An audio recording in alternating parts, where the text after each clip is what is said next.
আসসালামু আলাইকুম। গ্রামীণ কৃষিকথার পক্ষ থেকে আপনাদেরকে জানাই আন্তরিক শুভেচ্ছা অভিনন্দন।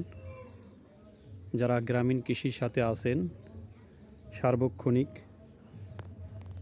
তাদেরকে আমার অন্তরস্থল থেকে ভালোবাসা।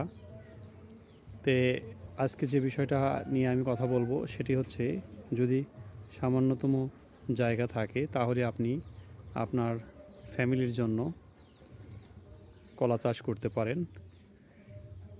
এখানে কলা চাষে যে আপনার পর্যাপ্ত পরিমাণ আপনার খরচ তা নাই। আপনাকে শুধু কলা চারা রোপণ করতে হবে। কলা চারা রোপণ করার পরেই আপনি 2, 4, 5 বছর আপনি পাবেন ফলন। তে দেখেন, আমার অলরেডি আমি একটা চারা লাগাইছিলাম। এই একটা চারার থেকে আমার একটা কাইন বাহির হয়ে গেছে। ওপাশে আর একটা, আর ওপাশে আর একটা বাহির হয়েছে। আসলে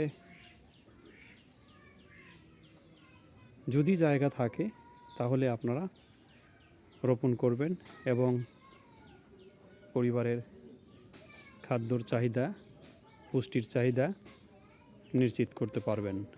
ধন্যবাদ সবাইকে। আসসালামু আলাইকুম।